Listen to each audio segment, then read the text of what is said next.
परमात्मा पाप कर्म दंड को भी काट सकता है। अभी तक जिस भी संत व महापुरुष से मिले, उन्होंने यही बताया कि पाप कर्म फल भोगने से ही समाप्त होगा। वो प्रभु कौन है जो पाप कर्म को काट देता है, वो काल के बंधन से छुड़वा देता है। उसका क्या नाम है, पूजा की विधि क्या है? कृपया अवश्य सुनिए जगत गुरु तत्वदर्शी संत रामपाल जी महाराज के अमृत वचन। जितने भी वर्तमान के, चाहे वो कबीर पंथी है, चाहे और अन्य सतलोक की महिमा गाते हैं, या चाहे कोई वेद और गीता का अध्ययन करने या उसके ऊपर प्रवचन करके जनता को ज्ञान देने वाले हैं, या कोई किसी भी मजहब धर्म के हैं, चाहे वो सिख धर्म के, चाहे ईसाई धर्म के, चाहे हिंदू धर्म के, चाहे मुसलमान धर्म के, जितने भी संत और श्रद्धालु हैं, जैसे सिख धर्म के अंदर आदरणीय नानक साहेब जी को छोड़कर अन्य कोई भी परमात्मा से परिचित नहीं था, परमात्मा प्राप्ति नहीं हुई थी। तो उन नानक साहिब जी के अतिरिक्त अन्य किसी भी सिख समाज में या हिंदू समाज में या ईसाई समाज में सभी ये कह रहे हैं कि परमात्मा निराकार है। हर वेद शास्त्र सदग्रंथ ये स्पष्ट कर रहे हैं कि वो तो सह शरीर है, वो मनुष्य दृश्य, उसका नाम कबीर है। अपने आत्माओं, कल थोड़ा सा एक प्रसंग रह गया था, क्योंकि पवित्र वेदों में आपको प्रमाणित कर दिया था कि परमात्मा मनुष्य दृश्य सह शरीर है, वहां से गति करके आता है और अच्छी आत्मा को मिलता है। तो किन किन को मिले? आदरणीय धर्मदास साहिब जी को, आदरणीय मुल्कदास साहिब जी को, आदरणीय दादू साहिब जी को, आदरणीय नानक साहिब जी को, आदरणीय गरीबदास साहिब जी को गांव छुड़ानी जिला दद्दर वाले, आदरणीय घीसा दास साहिब जी को गांव खेखड़ा जिला मेरठ उत्तर प्रदेश वाले को। इनको जो परमात्मा मिले और सतलोक लेकर गए, फिर इनको वापस छोड़ा, अपने से परिचित कराया। 3 महापुरुषों की तो दास को जानकारी है, और भी बहुत सौ को मिले होंगे जो हमारे प्रकाश में नहीं आए। तो कहने का भाव यह है कि इन महापुरुषों ने आंखों देखकर बताया परमात्मा से शरीर है और वो सतलोक में रहता, उसका नाम कबीर है। अब कल जो प्रसंग रह गया था थोड़ा सा, गुरु ग्रंथ साहिब के अंदर आपको दिखाते हैं। गुरु ग्रंथ साहिब के अंदर लिखा है वो परमात्मा साकार है और मनुष्य दृश्य है, उसका सारे अंगों का वर्णन किया हुआ दिखाते हैं। आदरणीय नानक साहिब जी को परमात्मा जिंदा महात्मा के रूप में मिले थे कबीर जी, और बेई नदी पे वो स्नान करने प्रतिदिन जाया करते थे। वहां उनकी भेंट हुई, फिर उनको वहां से दरिया में डुबकी लगवा कर परमात्मा अंतर ध्यान कर दिया। लोगों ने सोचा डूब गए और उनको एकांत स्थान में ले जाकर उनका शरीर सुरक्षित रख दिया और उस आत्मा, प्यारी आत्मा को ऊपर के सब ब्रह्मांडों की जानकारी रूबरू कराया वहां के सब लोगों से। सतलोक में परमात्मा को देखा कबीर जी को, असंख्य ब्रह्मांड के सिंहासन पर वही जिंदा महात्मा जो नीचे से गया था, वही सारी सृष्टि का करता है। और फिर परमात्मा कबीर जी ने कहा था कि मैं काशी बनारस में रहता हूं, कबीर मेरा नाम है, जुलाहा मेरा धानक मेरा काम है, और सतनाम दूंगा, वहां आ जाना। तब नानक साहिब जी तीसरे दिन वापस छोड़ दिए परमात्मा कबीर जी ने, सतपुरुष ने, अमर पुरुष ने, सतल पुरुष ने सारा दिखाकर। तो नानक साहिब जी नौकरी करते थे एक मोदी खाने में सुल्तानपुर के अंदर, नवाब के। वह नौकरी त्याग दी परमात्मा प्राप्ति के लिए। पहली उदासी बनारस की करी उन्होंने। काशी में जाकर पता किया तो देखा परमात्मा एक जुलाहे का कार्य कर रहे, बैठे बैठे खड्डी में अपने झोपड़ी में। नानक साहिब जी ने देखा कि तो वही है परमात्मा जो सतलोक में देखा था मैंने, जैसे धर्मदास जी ने देखा। तो क्या कहते हैं, आंखों में पानी भर के पुण्यात्मा आज तो हम मजहबी बन गए, अपने अपने धर्म ने बस फाइनल मान रहे, चाहे वो हमारे समझ में आया ना आया। जिन्होंने भगवान की इच्छा थी उन्होंने धर्म नहीं बनाए, उन्होंने धार्मिकता बढ़ाई थी। आज किसी धर्म में देख ले, धार्मिकता का नाम नहीं और धर्म में दृढ़। हिंदू मांस खावे और शराब पीवे, ओका पाड़े, अधिकतर बहुत ज्यादा मुसलमान मांस खावे, और जो है ना, और को किसी चीज की टाल नहीं है, सभी के। और सिख धर्म में मांस खावे और शराब पीवे। क्या उन महापुरुषों ने यही शिक्षा दे रखी है गुरु ग्रंथ साहिब में? है कहीं ऐसा प्रमाण? तो ये कहां से बिजली गिरी? तो हमने उस महापुरुषों के दिए गाइडलाइन को समझना चाहिए। हम एक पिता की संतान है, जीव हमारी जाति है, मानव धर्म हमारा, हिंदू मुस्लिम सिख ईसाई को धर्म नहीं है न्यारा। तो इस प्रकार हमने पुनः सोचना पड़ेगा। तो नानक साहिब जी ने देखा वहां जिनको भगवान की तरफ थी, आंखों में आंसू भर के कहते, फाई सूरत मुल्क की देश, ए ठगवाड़ा ठगी तेज, खरा सियाणा बहुता भार, ये दानक रूप रहा करता है। अब आपको थोड़ा शब्द सुनाते पूरा का पूरा। एक स्वान दुई स्वानी, एक मन रूपी कुत्ता, और इच्छा और तृष्णा आशा रूपी ये कुतिया। एक स्वान दुई स्वानी, नाल बलके भोकाई सदा बियाल। ये है पृष्ठ नंबर 24 है गुरु ग्रंथ साहिब का। गुरु ग्रंथ साहिब के 24 नंबर पृष्ठ पर ये शब्द अंकित है, जो दास ने एक पुस्तक से लिखा हुआ है। एक स्वान दुई स्वानी, नाल बलके भौकाई सदा बियाल, और कूड़ छुरा मुठा मुर्दार, ये धानक रूप रहा करता है। मैं पत की पेंद न करने की कार, वो बिगड़ रूप रहा विकराल, तेरा एक नाम तारे संसार, मैं एहो आस एहो आधार। तेरा एक सतनाम, और वो सार नाम कहते हो, सारे संसार ने पार कर दे। तेरा एक नाम तारे संसार, मैं एही आस एही आधार। मुख निंदा आखा दिन रात, पर घर जो ही नीच मनात। काम क्रोध तन वसे चंडाल, ये धानक रूप रहा करता है।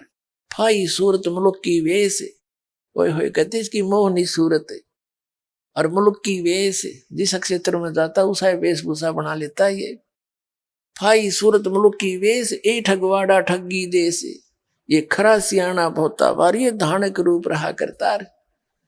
नानक साहिब जी वहां कह रहे ये धानक रूप रहा करतार। देखो लोगो, धानक रूप रहा करतार, यो बैठा भगवान दानक दुल्हे के रूप में।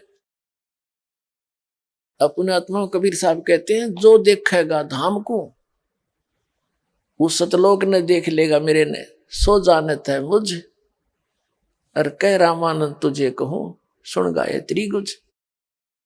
अब गरीबदास जी ने बताया है कि जब रामानंद जी से परमात्मा की गोष्ठी हुई थी, तो उनको भी, रामानंद जी को भी ऐसे ले गए स्वामी रामानंद जी का, और वहां से वापस छोड़ा था। तो अब जो प्रसंग चल रहा है वो दिखाते हैं आपको, धानक रूप रहा करता है। 721 पृष्ठ पर गुरु ग्रंथ साहिब से हमने शब्द नोट किया है। एक अर्ज गुप्तम पेश तोदर कून करतार, हक्का कबीर करीम तू बेऐब परवरदिगार। हक्का कबीर, सत कबीर, करीम यानी दयालु, बेऐब परवरदिगार निर्विकार परमात्मा। और 731 पृष्ठ पे कहा है कि अंधला नीच जात परदेसी, अंधला नीच जात परदेसी, खिन आवे तिल जावे, अरता की संगत नानक रेंदा, और क्यों कर मुंडा पावे। कहते नीच जात परदेसी मेरा, खिल आवे तिल जावे, यानी एक सेकंड में तो यू सतलोक में, दूसरी सेकंड के भी कुछ अंश में यहाँ पर बैठा दिखे। मैं इसका कैसे भेद पाऊं, इसे सर्वशक्तिमान का।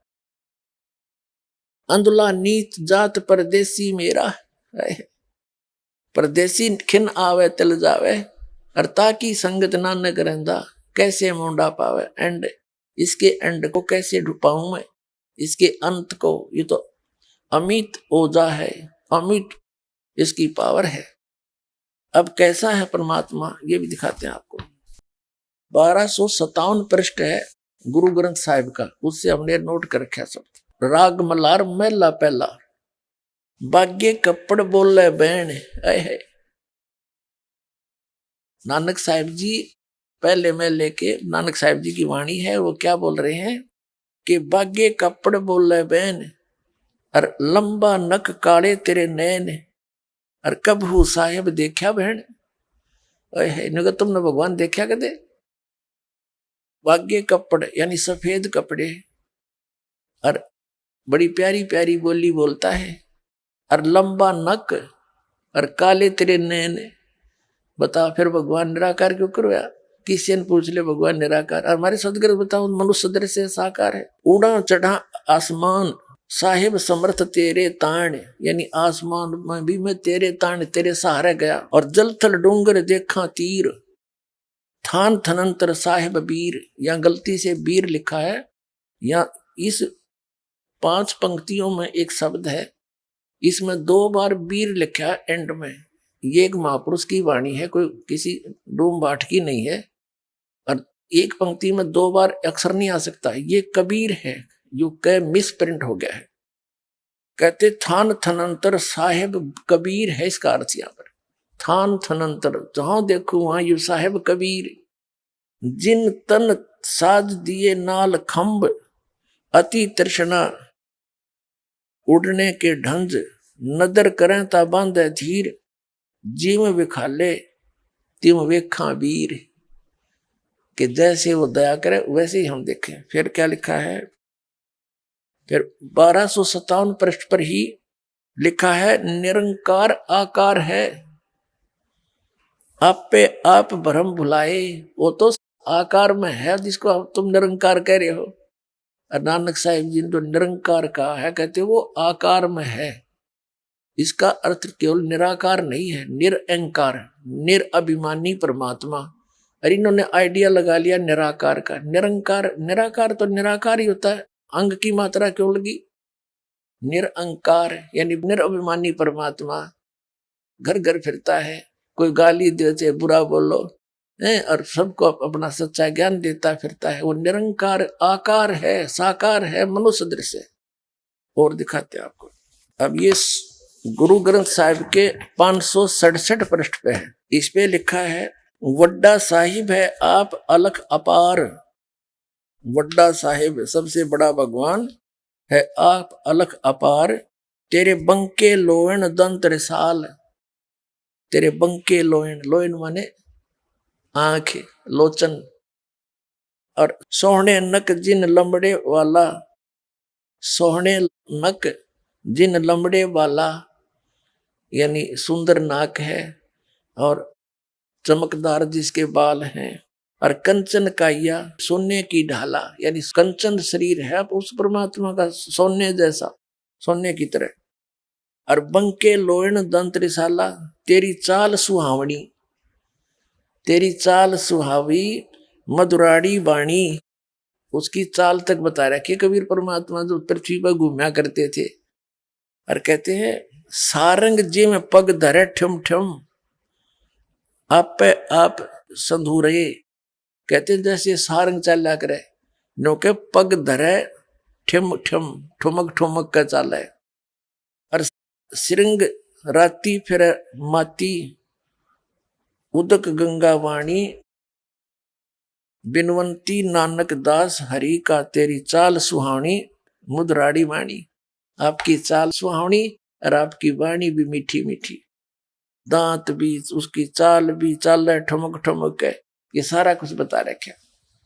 तो पुण्यात्माओं, अब पवित्र चारों धर्मों के पवित्र सदग्रंथों ने यह स्पष्ट कर दिया कि परमात्मा सशरीर है, नर आकार सशरीर है, उसका नाम कबीर है, और धानक रूप रहा करता है। ये परमात्मा, जैसा कि आप जी को वेदों में बहुत बार दिखाया है, ऋग्वेद मंडल नंबर 9 सूक्त नंबर 86 के मंत्र 26-27 में, जो आर्य समाज के आचार्यों और महर्षि दानंद के द्वारा इनका अनुवाद है वेदों का, उन्हीं के अनुवाद में दिखा दास ने। और ये भी खुद निराकार के, और उसमें साकार लिखा। इसके बारे में परमात्मा कहते हैं, मोती मुक्ता दर्शत नाही, ये जगह सब अंधरे, इनके दिक्कत के तैन से समय फिरा मोतिया बेंदरे। बता, इतनी भी आंख हमारी कमजोर होगी, आंख भी सामने लिखा है भगवान मनुष्य दृश्य राजा के समान देखने योग्य वेदों, तो वो वहां से, वो सतलोक में रहता है भगवान, धूलोक के तीसरे पृष्ठ पर विराजमान है, वहां एक देशीय है। और वहां से चल कर आता है, अच्छी आत्माओं को मिलता है। उन अच्छी आत्माओं में से किन किन को मिले, जैसा भी आपको बता दिया था।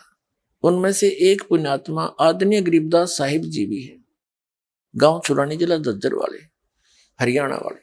तो उनको परमात्मा फाल्गुन सुदी द्वादशी को, यानी चांदनी द्वास को, और संवत 1784 को, संवत 1774 में आदरणीय गरीबदास जी का जन्म हुआ था। 10 वर्ष की आयु थी उनकी, तब परमात्मा सतलोक से आए थे, वो जिंदा महात्मा रूप बना के, और वहां उनको मिले थे, सतलोक लेकर गए थे। उनको मृत जान लिया था नीचे कि तो मर गया लड़का। उनका अंतिम संस्कार करने की तैयारी कर दी थी, तो परमात्मा ने ऊपर के सब ब्रह्मांड दिखा के अपना गवाह बना के वापस छोड़ दिया। तब वो अग्नि लगाने की तैयारी हो ही रही थी, तभी एकदम हलचल हुई शरीर में, सब खुशी मनाने लगे। गरीबदास जी के ऊपर का जो रस्से बांध रखे थे अब टूट गए, सब के ऊपर उठकर चल पड़े, और ये वाणी बोलने लग गए। इस वाणी को गांव वाले नहीं समझ सके, उन्हें सोचा ये पता नहीं कि बेंडुआ फूट गई इसके, बिरडावे है अपा बोल रहे। एक दादू पंथी संत था, वो आ गया, 65 साल की उम्र का, वैश्य के घर जन्म था, और उसने घर त्याग रखा था। दादू पंथ से वो दीक्षित हो चुका था, और दादू साहिब जी को परमात्मा कबीर जी जिंदा महात्मा के रूप में आए थे, और 7-8 वर्ष की आयु मिले थे, सतलोक लेकर गए। 3 दिन और 3 रात दादू जी बेहोश पड़े रहे, मरे नहीं, सांस चलता रहा, ना तो फूक दे उठा के शरीर में गांव वाले घर के लोग। तीसरे दिन उनको भी ऐसे छोड़ा जैसे नानक जी को, ऐसे धर्मदास जी को लेकर गए थे। 3 दिन तक वो अचेत पड़े रहे थे। तो दादू पंथी, वो गोपाल दास नाम था उनका संत का, वो गांव छुडानी में आ गए एक दिन।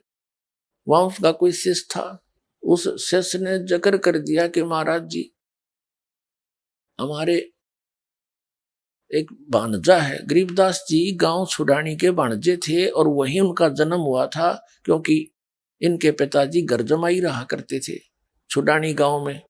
गरीबदास जी के पिताजी का मूल गांव करोथा था, जहां इस दास का आश्रम था, जो इन दुष्ट लोगों ने अपने अज्ञान को छुपाने के लिए और वो क्रोथा कांड कर दिया था। चलो उस विषय को तो हम भूल चुके हैं। अब वहां था उनका गांव, वो वहां रहा करते थे। तो कहने का भाव ये है कि उस गांव वाले व्यक्ति ने,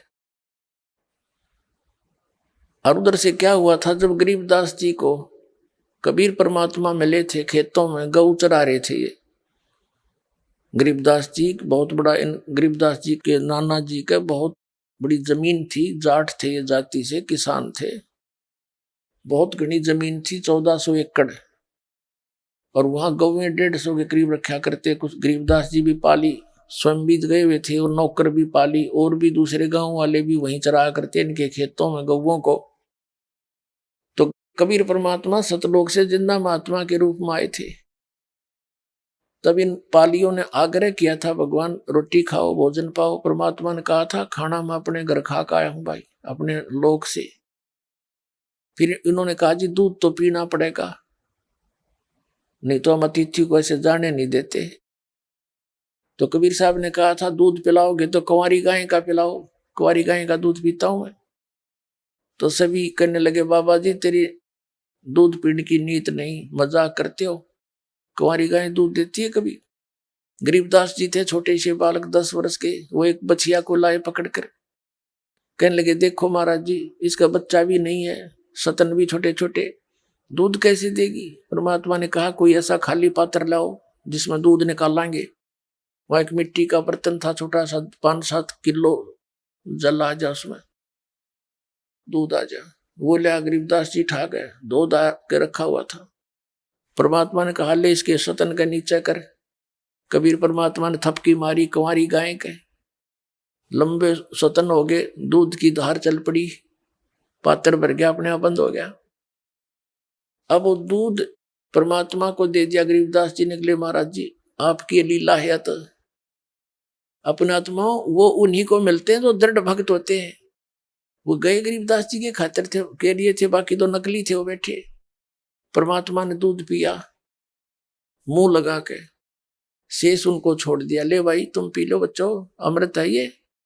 जो और पाली थे 5, 7, 10 बड़ी उम्र के, कुछ 20 वर्ष का, कोई 30 का, कोई 40 और 50, 60 का, वो कहने हम ना पीवा जादू तंत्र का दूध और पाप का दूध, कुंवारी गां का, हम कदे भी ना पीवे। और तेरी जात का भी रहना, तो किस जाति का है।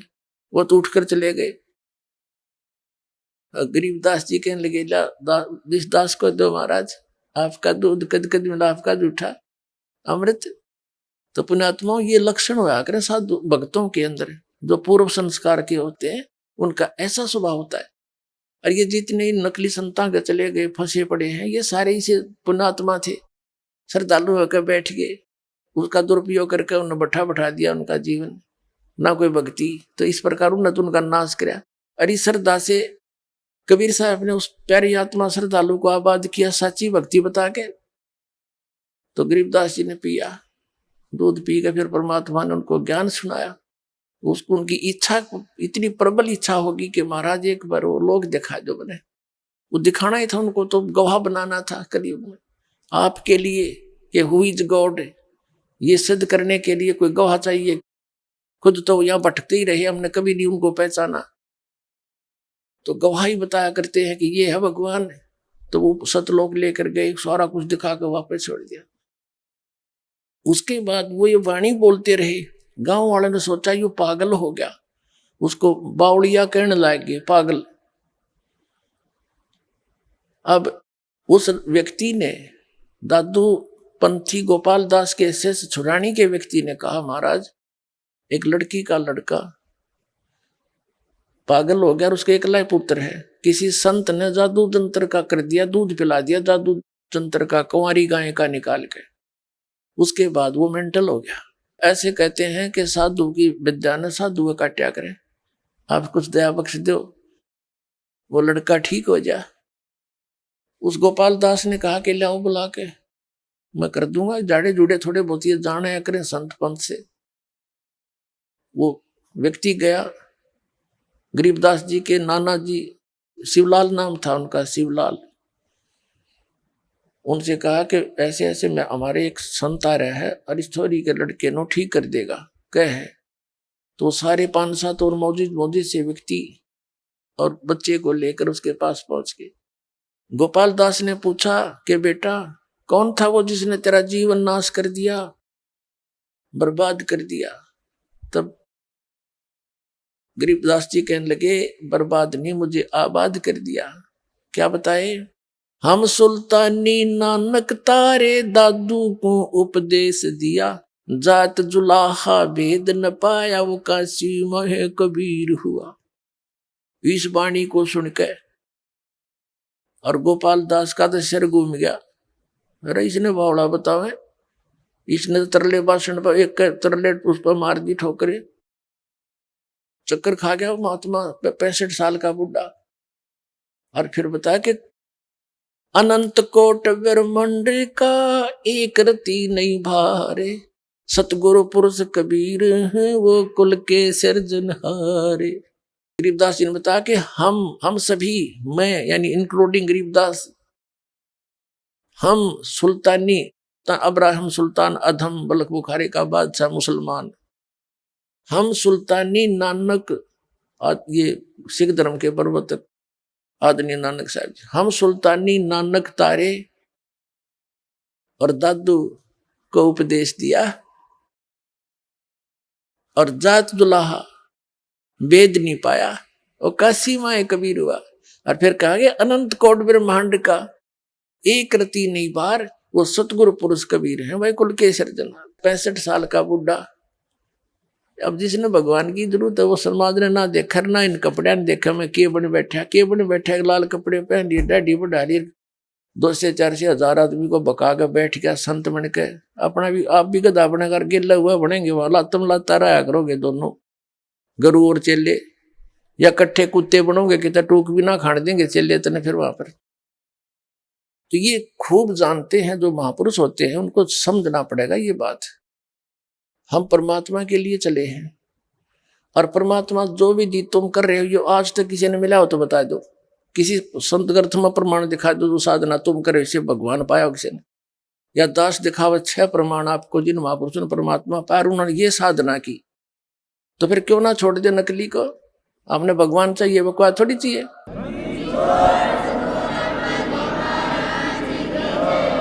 तो वो 65 साल का बूढ़ा वृद्ध व्यक्ति गोपाल दास उसके तक कलेजा हिल गया। अरे तो भगवान तो मिलका रहे, नो क्या तू के राम तो मिलका रहा है।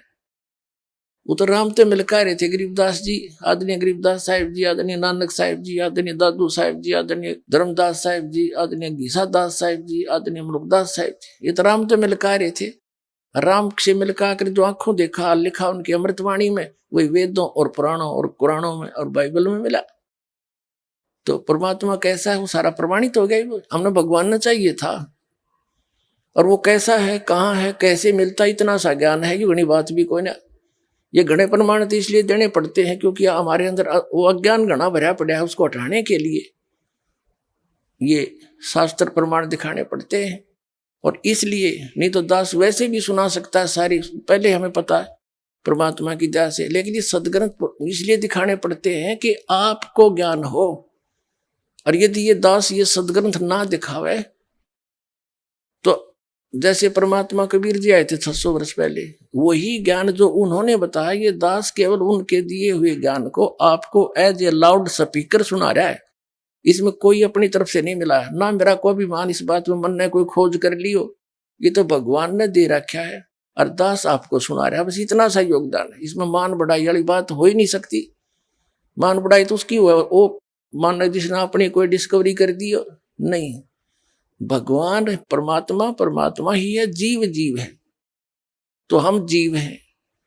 तो उस परमात्मा ने इस दास पे कृपा करी और ये ज्ञान दिया। तो जो प्रसंग है उसी पर आते हैं। तो उन्होंने जैसे उस दादूपंथी महात्मा ने करबद्ध होकर ये कहा कि भगवान ये वाणी लिखवा दो, और ये वाणी आने वाले समय में जीवों के उद्धार का कारण बनेंगे।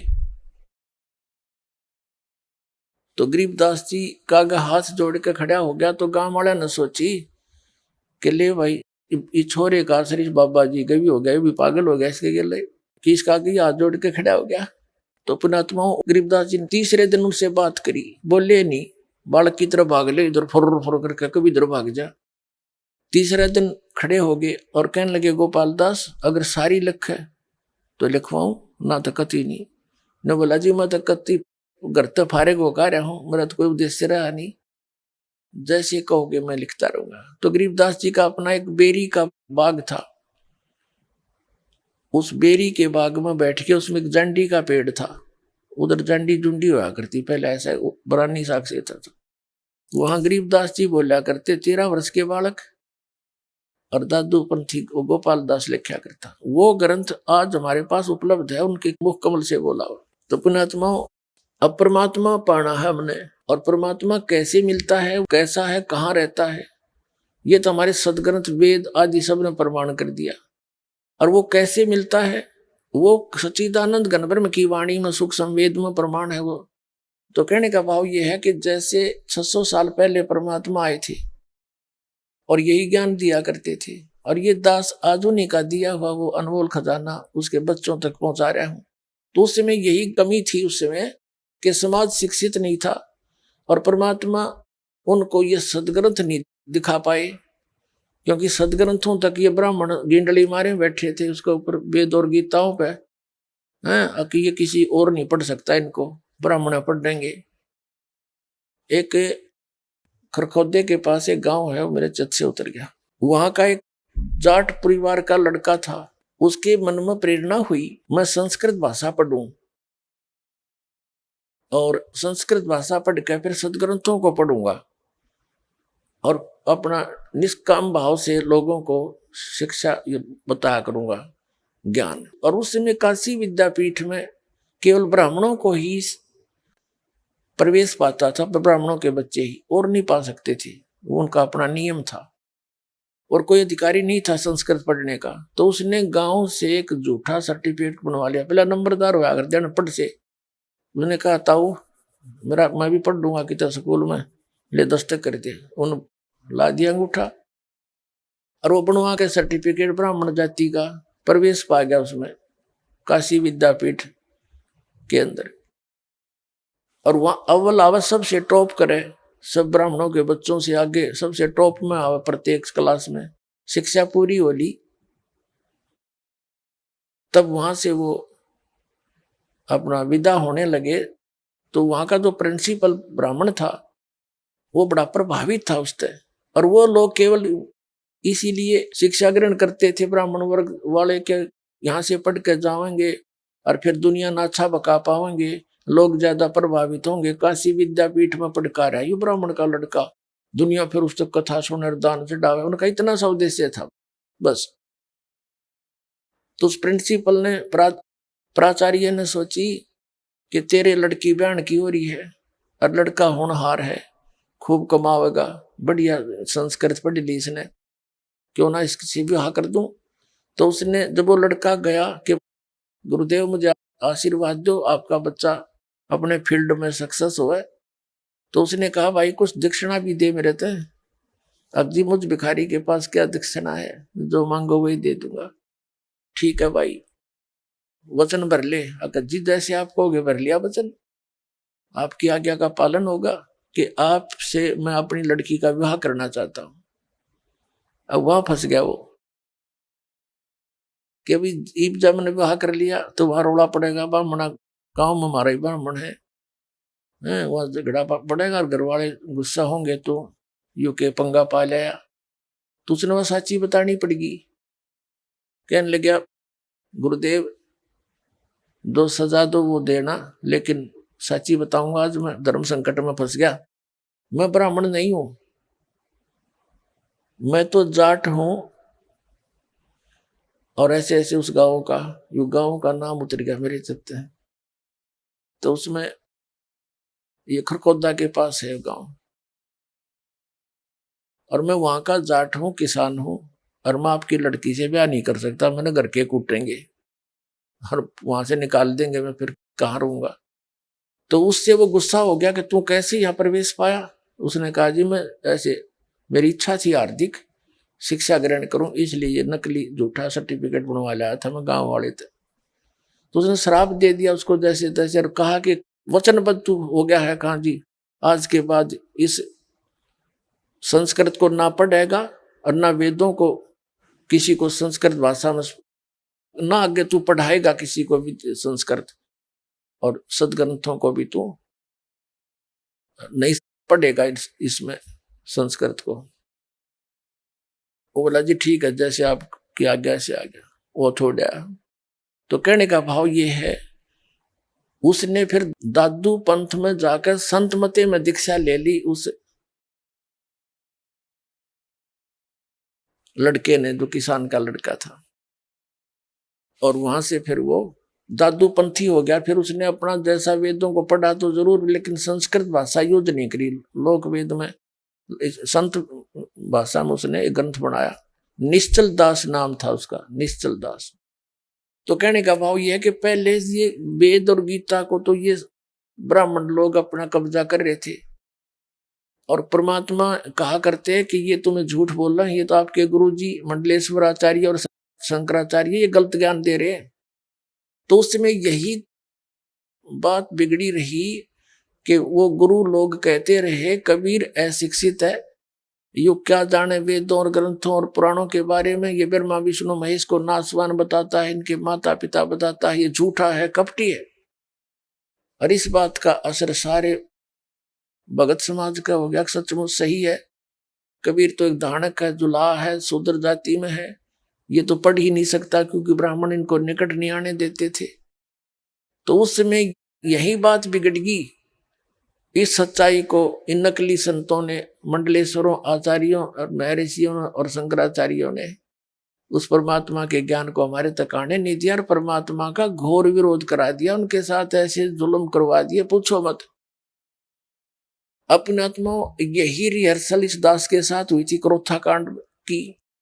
दास यही इनकी खाल उतारने लग गया ज्ञान की। महर्षि दयानंद नकली का समाचार पत्रों के माध्यम से, टीवी के माध्यम से सीडी बनाकर भक्तों को भेजा कि इसके पास खक नहीं, देखो यो महर्षि से इसे महर्षि हुआ करे। इस बात का पता चला नारी समाज के आचार्यों ने। इन्हें सोचा तुम्हारे जूते पड़ेंगे, गांव तुम्हारे अनुयायी पीटेंगे तुमने। दयानंद के अज्ञान का पता लग गया, तुम नाचते क्यों नहीं बताया हमारे को। तो उन्होंने जनता, राजा को और प्रजा को भ्रमित करके आश्रम पर अटैक करवा दिया। मारने के लिए आए, रामपाल को मार दो, आश्रम खत्म कर दो। और सच्चाई से बताया नहीं सच्चाई किसी को। तो जाको राखे साइया मार से कहना कोई, तो उन्हें तो जुल्म किया सो किया। अब हम नो के न्यू हो गए। क्यों हो गए? क्योंकि जनता श्रद्धालु शिक्षित है और सदग्रंथ हमारे पास थे। सब ने देखा कि यू के कारण था। कुछ बुद्धिमान भी लोग हुआ करे, सारे थोड़े एकदम बैड सब आंख बीच कर चल पड़ते हैं। आज बुद्धिमान समाज है। तो उस समय परमात्मा का घोर विरोध कराया और सच्चाई को मिटा दिया कति। अब दास पे कृपा करी परमात्मा कबीर जी ने वह साची कर्ण की। आखिरी सांस तक नो का नो बोलूंगा, चाहे तड़कर शरीर चला जा, कोई परवाह नहीं बने।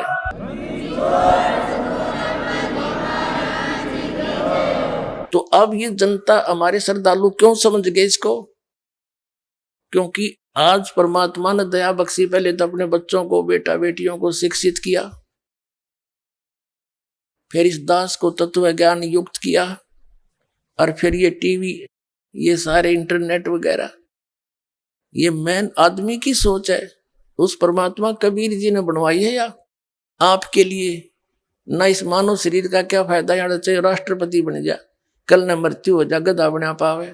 यहाँ का कोई प्रभुता है? यहाँ सुख की झूठे सुख को सुख है ये मान रहा मनमोद। ये सकल जबीना काल का, कुछ मुख में कुछ को। तो इन सदग्रंथों से परिचित करवा के ये दास आपको दृढ़ कर रहा है कि जिन सदग्रंथों को आप जिस श्रोधार्य मानते थे, उन्हीं में वही लिखा है जो कबीर परमात्मा 600 वर्ष पहले कहा करते थे। इन झूठों ने उस परमात्मा की सच्चाई को प्राण्य नहीं दिया। लेकिन यह कब तक रुकती है? सच्चाई में बड़ा दम होता है। आज यह एकदम स्पीड तो ऊपर आ गई और सब फेल हो गए हैं, किसी के पास कख नहीं। अपना आत्माओं, दास ने इन सदग्रंथों को दिखाने की जरूरत नहीं थी। नहीं तो जब ना दिखाता तो ये मेरे साथ वो हल करा देते और दबा देते सच्चाई को, और हमारे साथ करे दिया था और भी भयंकर काम कर देते। तो ये दास ने ऐसा काम किया है सदग्रंथों को दिखाने का, मुझे जरूरत नहीं थी इनकी। तो मेरे को तो मेरे मालिक ने कंप्लीट नॉलेज दे रखा था। ये तो बहुत बाद में सन 2000 में जाकर, ये 2000 के अंदर ये सदग्रंथों को देखा। नहीं, पहले तो कबीर साहब के ज्ञान के आधार से सन 1994 से 2000 तक उसी के आधार से प्रचार करता था। फिर ये प्रचार आना था ओपन, यानी बड़े स्तर पर, मालिक को पता था।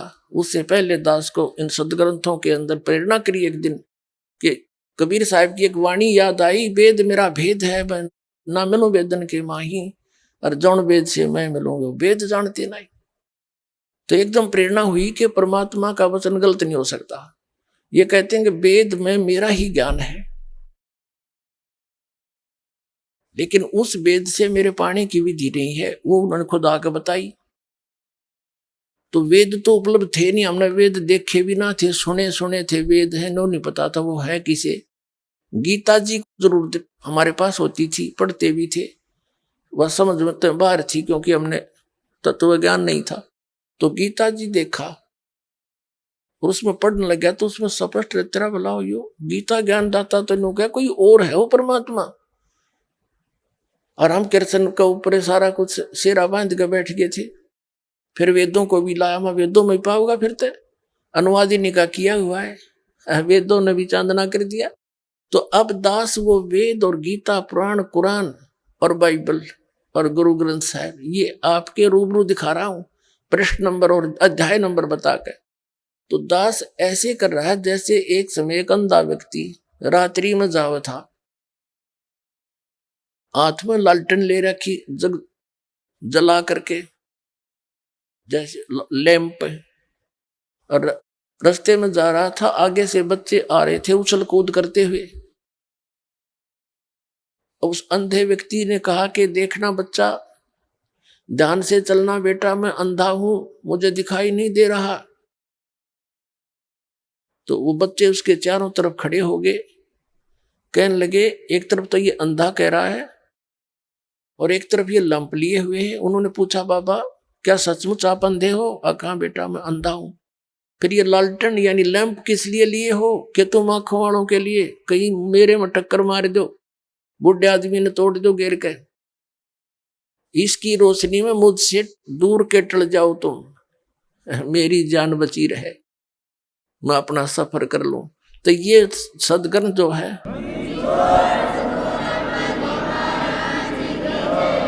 तो ये सदग्रंथ एज ए लैंप दास साथ रखता है कि मेरे से टकराने से पहले अपने सदग्रंथों न पढ़ लो, देख इसमें यो लिखा है। तो ये लालटेन का काम कर रहे थे, तो आज हम ऊपर उठ के सबने देखे अपने अपने चांदने में अपने अपने ग्रंथ।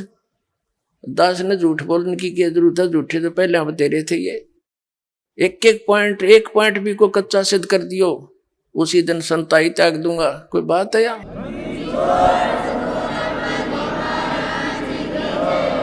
अपने सिर पे कौन भार द्रव्य, मतलब ये छेन मोल जी उनको नाश करे भक्तों का।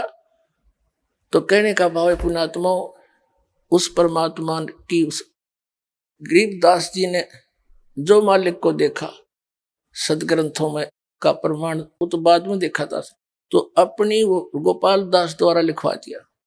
और वो सदग्रंथ आज जिस दास के पास उपलब्ध है, वो ग्रंथ आदरणीय गरीबदास जी द्वारा आंखों देखा लिखा श्रीमद् भगवत गीता अध्याय नंबर 4 के श्लोक नंबर 32 में कहा कि अर्जुन, जो ज्ञान तूने अध्याय 4 के श्लोक 25 से लेकर 31 तक सुना, उसमें कोई तो देवताओं की पूजा करता है, उसी को सच्ची मान रहा है, कोई हठ योग करता है, उसी को सही मान रहा है, कोई मुंह पर पट्टी बांध के अहिंसावादी तीक्ष्ण व्रत करता है, कोई गीता और वेदों आदि का पठन पाठन करके स्वाध्याय करके उसी को फाइनल मान रहा है।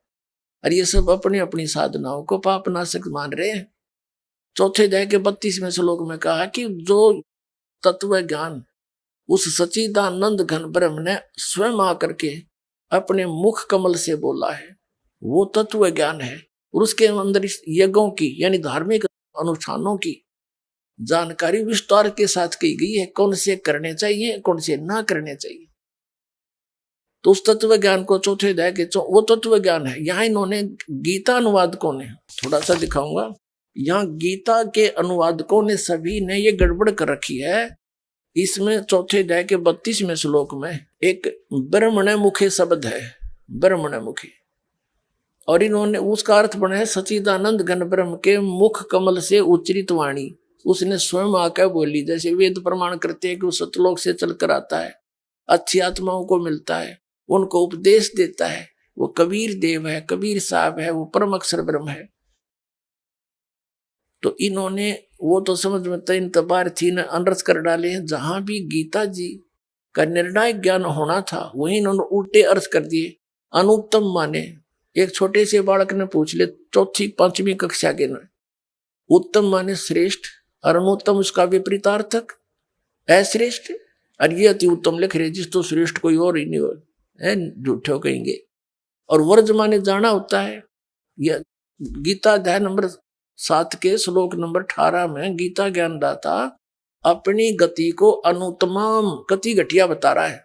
और ये नौका जिस तो उत्तम कोई और ना हो, अगर उससे उत्तम और ना होती तो वो गीता ज्ञानदाता 18वें अध्याय के 62वें श्लोक में क्यों कहता है कि उसकी शरण में जा, उसकी कृपा से तू परम शांति को सनातन परम धाम को प्राप्त होगा। 15वें अध्याय के 16 और 17 श्लोक में 3 पुरुष हैं। सर्वपुरुष तो ये ब्रह्म है, गीता ज्ञानदाता। अक्षर पुरुष ये 7 संग ब्रह्मांड का स्वामी है। और फिर 17वें श्लोक में 15वें अध्याय के में कहा कि उत्तम पुरुष है तू अन्य, श्रेष्ठ भगवान तो इनसे भी कोई और है, और उसकी जानकारी तत्वदर्शी संत बताऊंगे, उनसे खोजो। तो ये 7वें अध्याय के 18वें श्लोक में अपनी गति को अनुत्तम इसलिए कहा है कि अर्जुन तेरे भी जन्म मृत्यु सदा रहेगी और मेरी भी रहेगी, मेरी पूजा करेगा तो। और ये कोई न जिस तो कोई उत्तम और ना हो, मारेंगे सट्टी इतने दिन मूर्ख बना दिया, अपना जीवन नाश करा, और हमारे बुजुर्ग बना दिए सारे भूत। अब 18वें अध्याय के 66वें श्लोक में एक वरद शब्द है। वरद माने जाना होता है, शब्द कोश में जाना लिख रखा, और इन्होंने आना कर दिया।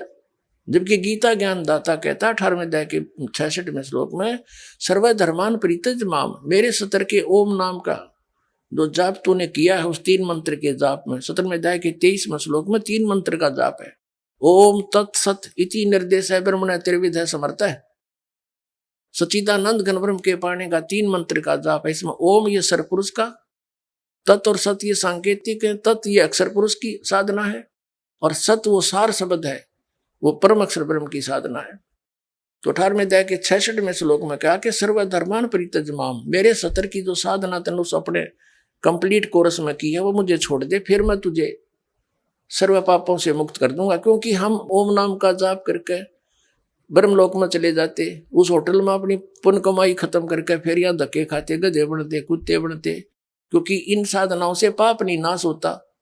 जैसे कर्म है दोनों भोगने पड़ते हैं, और कबीर परमात्मा की शरण में आने से हमारे पाप नाश हो जाते, पुण्य शेष रह जाते, तो तब हम मोक्ष पाएंगे। 18वें अध्याय के 66वें श्लोक में इसने कहा कि मेरे सतर की, अब हम इसके ब्रह्म के नाम के जो जाप करते हैं, इस नाम यहाँ नहीं लेंगे इसका क्रेडिट कुछ भी, इसको पकड़ा देंगे, पकड़ तेरा और छोड़ डमना संभाल तेरे अपने डमडमे। तो कहता यू खुद भी कह है कि मेरे सतर के मेरी साधना मुझे त्याग दे, और फिर एकम शरणम व्रज, जिसके बराबर दूसरा नहीं है, वो सर्वशक्तिमान एकम अद्वितीय, उस परमेश्वर की शरण में जा, फिर मैं तुझे सब पापों से मुक्त कर दूंगा। क्यों गधे कुत्ते हम पापों से बनते थे, पाप परमात्मा नाश कर देगा, पुण्य हम इसको दे देंगे इसके सतर के, और शेष 2 मंत्रों के पुण्य कमाई भक्ति वो आगे हमारे काम आओगे जब यहाँ से चलेंगे। तो आपको 4थे अध्याय के 32वें श्लोक में एक ब्रह्मणे मुखे शब्द है, इन्होंने ऐसे अड़ंगे डाल दिए जो सही तत्व आया ना ज्ञान का, वहां उल्टा अर्थ कर दिया। बता हम ब्रह्म के सारे, ये देखो श्रीमद् भगवत गीता, ये जयदयाल गोविंद का इसका अनुवादक है, गीता प्रेस गोरखपुर से प्रकाशित है। ये 4थे अध्याय का ये 32वां श्लोक है, अध्याय नंबर 4 का। इसमें क्या कहा है, और ये 32वां श्लोक है, ये कहा है एवं बहुविधा यज्ञा वितता ब्रह्मणे मुखे, ये ब्रह्मणे मुखे कर्मजान विदितान सर्वान एवं ज्ञातवा विमोक्ष से। इन्होंने क्या अर्थ कर दिया इसका, इस प्रकार और भी बहुत तरह के यज्ञ ब्रह्मणे मुखे कर दिया। ब्रह्मणे मुखे का अर्थ कर दिया वेद की वाणी, ये करना था सच्चिदानंद घन ब्रह्म की वाणी। ये कहां से प्रमाणित करेंगे अब देखना, 17वें अध्याय का 23वां श्लोक है। अब अध्याय नंबर 17 पर आगे हम, श्रीमद् भगवत गीता, ये 23वां श्लोक है। इसमें लिखा है कि ओम तत्सत इति निर्देश है ब्रह्मण है त्रिविध है समर्थ है। अब इसमें ब्रह्मण शब्द है वही, और यहाँ इन्होंने इसका अर्थ सही कर दिया जहां विचलित ना हुए। ओम ओम तत् तत् सत सत, ये सांकेतिक है दोनों शब्द। ये सरपुरुष का ब्रह्म का जाप है, ये अक्षर पुरुष का है, और ये परम अक्षर पुरुष का है। ओम तत्सत ये साधना है। ऐसे ये 3 प्रकार का ब्रह्मण माने सच्चिदानंद घन ब्रह्म का नाम कहा है। ब्रह्मण माने सच्चिदानंद घन ब्रह्म हो गया, तो हम यहाँ आ जाए, यहाँ न शर्म आ गई। सच्ची लिखते आना देख अध्याय नंबर 4 का और श्लोक नंबर 32 में, ये फिर ब्रह्मण शब्द है। आइए अब हम उन श्रद्धालुओं के अनुभव जानते हैं जो जगत गुरु तत्वदर्शी संत रामपाल जी महाराज जी से दीक्षा प्राप्त कर चुके हैं तथा उनके द्वारा बताए गए भक्ति मार्ग पर चल रहे हैं। सर नमस्कार। नमस्कार सर। क्या नाम है आपका? My name is Dushyant Singh. I am from to district Amroha UP near Gajraula smart city. Sant Rampal जी महाराज से नाम दीक्षा लेने से पहले आप क्या भक्ति साधनाएं करते थे? सर हम एक परम हंस नाम के पंथ में थे, जहाँ पर मेरे पिताजी एज अ कंट्रोलर थे, संचालक। वहाँ काफ़ी समय से लगभग 20-21 साल से हम वहीं पर थे, और वहाँ पर मेरे पिताजी काफ़ी लोगों को ले जाते थे, जुड़वाते थे। और वहाँ जो इस टाइम पर महाराज बन के बैठे हुए हैं, उन्हें मेरे पिताजी ने गाइड किया कि दीक्षा कैसे देनी है, और काफ़ी बातें उन्हें सिखाई हैं। सर जैसा कि आपने बताया कि आप और आपका परिवार लगभग 20-21 साल से परमहंस पंथ से नाम दीक्षित थे, तो फिर आपने संत रामपाल जी महाराज से नाम दीक्षा क्यों ली? क्योंकि सर हम जब वहाँ पर जाते थे तो हमें वहाँ से कोई लाभ नहीं हुआ और वहाँ से जाते जाते बहुत सारी दिक्कतें हो गई। मम्मी जी के 2 ऑपरेशन हो गए और मेरे 2 जुड़वा भाई हुए थे जो बिल्कुल अपंग थे और ऐसी काफ़ी दिक्कतें थीं। इसलिए हमें पूर्ण संत की खोज थी जो हमें सभी लाभ दे सके और जो हमें पूर्ण मोक्ष दे सके, जिसके लिए मनुष्य शरीर मिलता है। सर, आपने पूर्ण संत की बात की, आपको खोज थी एक ऐसे संत की जो पूर्ण हो, तो एक आम श्रद्धालु पूर्ण संत की खोज कैसे कर पाएगा? पूर्ण संत की पहचान है कि जो गीता अध्याय 15 के श्लोक 1 में बताया गया है कि जो संसार रूपी वृक्ष के सभी भागों को विभिन्न विभिन्न रूप से समझा दे, वही पूर्ण तत्वदर्शी संत होता है। वो तत्वदर्शी संत होगा जो परमात्मा को जानने वाला होगा, जो पूर्ण परमात्मा की जानकारी देता है। तो सर, आपकी नज़र में आज के समय में पूर्ण संत कौन है? सर, आज के समय में पूरे वर्ल्ड में सिर्फ और सिर्फ एकमात्र संत रामपाल जी महाराज ही पूर्ण संत हैं, जो हमें सभी धर्मशास्त्रों से प्रमाणित करके बताते हैं कि पूर्ण परमात्मा कौन है और वह कैसे मिलता है, उसे पाने की विधि क्या है। सर, हमारा सवाल ये है आपसे कि आप जब दूसरे संतों की शरण में थे तो आपको कोई आध्यात्मिक लाभ, आर्थिक लाभ, भौतिक लाभ नहीं मिल रहा था। संत रामपाल जी महाराज की शरण में आने के बाद आपको वो लाभ मिले जो आप चाहते थे? हाँ जी सर, काफ़ी लाभ मिले और as a day by day लाभ मिलते रहते हैं, लेकिन मैं कुछ मोस्टली लाभ बताना चाहूँगा। जैसे कि मेरा एक्सीडेंट हुआ था एक, उसमें क्या था, मैं और मेरे अंकल जी हम एक मिल में गन्ने का ट्रॉली लेके जा रहे थे और ट्रैक्टर की काफ़ी स्पीड थी, जिसकी वजह से ट्रैक्टर का बैलेंस बिगड़ गया था। और जब चाचा जी ने बैलेंस संभालने के लिए ब्रेक लिए ट्रैक्टर के, तो ट्रॉली पलट गई थी और ट्रॉली उस साइड पलटी थी जिस साइड सीट पर मैं बैठा था। इसलिए मैं गन्ने और ट्रैक्टर के बीच में पूरी तरह से बिछ गया था, जिससे मुझे सांस लेने में भी तंगी हो रही थी और निकलना तो मुझे लग रहा था कि आज मेरी लाइफ का लास्ट डे है, बच नहीं पाऊँगा। लेकिन मुझे संत रामपाल जी महाराज जी की याद आई और मैंने उनका नाम मन में सुमरण किया और तुरंत मैं बाहर आया। मुझे पता नहीं चला था कि मैं कैसे बाहर आया और कुछ देर बाद मैं सड़क के किनारे लेट गया और मुझे थोड़ा सा हल्का हल्का सांस आने लगा। और उस टाइम मैंने एक घर से ही पेन किलर रखी थी, जिसका मुझे कोई एहसास नहीं था या मुझे कोई प्रॉब्लम नहीं थी, लेकिन मालिक ने बुद्धि पता नहीं मालिक ने ही कहा कि मैंने ऑटोमेटिक एक पेन किलर ली और उससे पेन किलर को खाया और मुझे काफ़ी रिलीफ हुआ। और उसके बाद हम जब वो जो पलटा हुआ था उसे गन्ने को भरने के लिए अदर गांव से एक गाड़ी लेकर आए थे और उसे जब पहुंचाने गए तो मैं कम से कम इस हालत में 3-4 किलोमीटर भाग के गया था। मालिक की दया से मतलब मुझे ऐसा नहीं लगा कि मेरे साथ कुछ हुआ है। और एक और लाभ बताना चाहूँगा कि मेरी मम्मी को लाइपोमा हो गया था साइड में, तो उनके लिए ऑपरेशन बोला गया था, तो उन्हें हमने मुरादाबाद में हॉस्पिटल में एडमिट कर दिया गया। और जब उनका ऑपरेशन स्टार्ट हुआ तो ऑपरेशन खुल चुका था, लेकिन वो सक्सेसफुल नहीं हो रहा था। डॉक्टरों ने हार मान ली थी कि ये ऑपरेशन हमसे नहीं होगा। पापा जी को सूचना दी कि आपकी वाइफ का ऑपरेशन हमारे बस की करना नहीं है, आप जहाँ चाहें ले जा सकते हो। लेकिन हालत गंभीर थी, ऑपरेशन बड़ा था, अगर कहीं ले जाते तो शायद कुछ भी हो सकता था। तब पापा जी ने संत रामपाल जी महाराज को याद किया और कहा, तब तक पापा जी ने नाम नहीं लिया था, लेकिन पापा जी ज्ञान समझ चुके थे और उन्होंने याद करके कहा कि अगर आप पूर्ण संत हो तो ये ऑपरेशन जो अनसक्सेसफुल हुआ है इसे सक्सेसफुल करो। मैं आज से ही आपको अपना गुरु मानूंगा, अदर किसी को नहीं मानूंगा।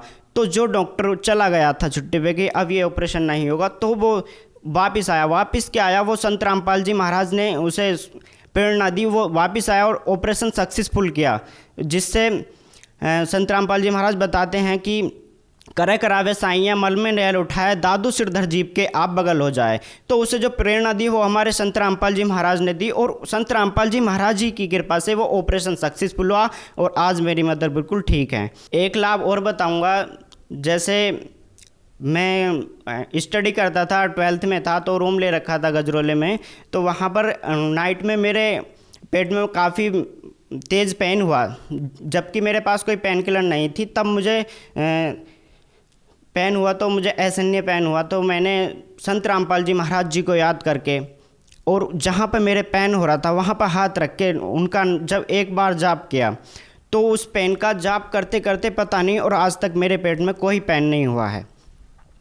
और काफ़ी बार मुझे संत रामपाल जी महाराज ने बाइक एक्सीडेंट होने से बचाया है। जैसे कि मैं और मेरे ग्रैंडफादर कहीं से आ रहे थे, तो रास्ते में मुझे बाइक चलाते चलाते नींद आ गई, और मुझे ये काफ़ी दूर तक चलती रही, मुझे ये नहीं पता कि मैं बाइक कहाँ चल रही है या मैं बाइक पर हूँ।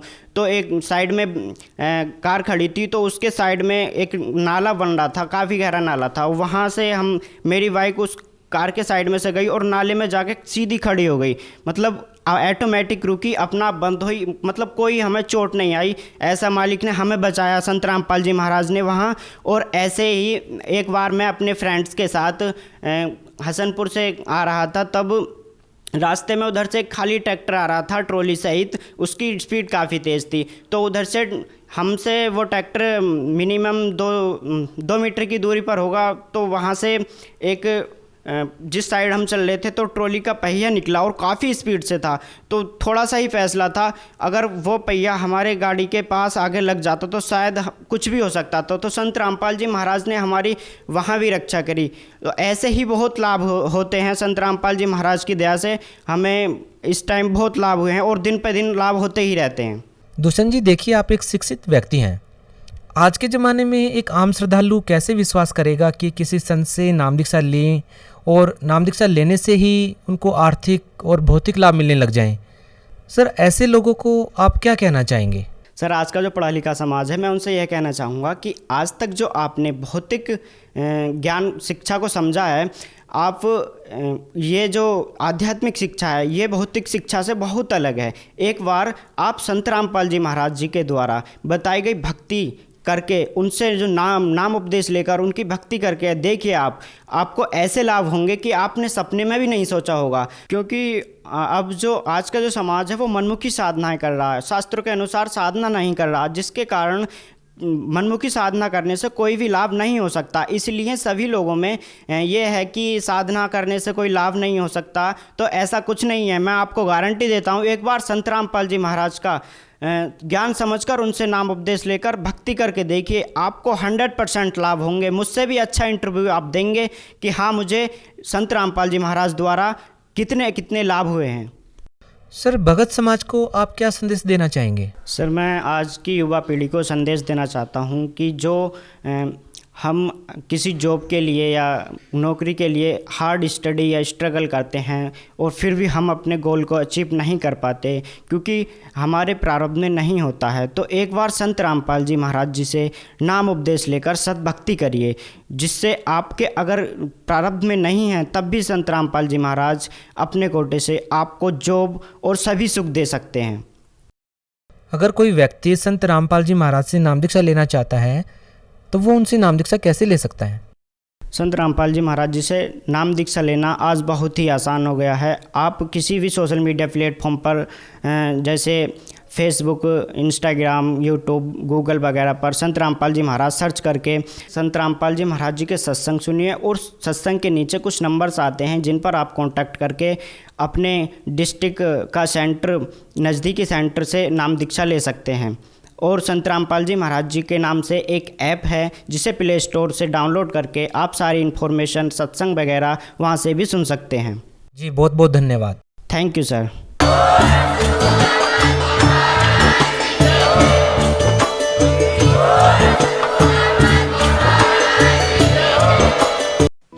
आप सुन रहे थे जगत गुरु तत्वदर्शी संत रामपाल जी महाराज के मंगल प्रवचन। अधिक जानकारी के लिए संपर्क करें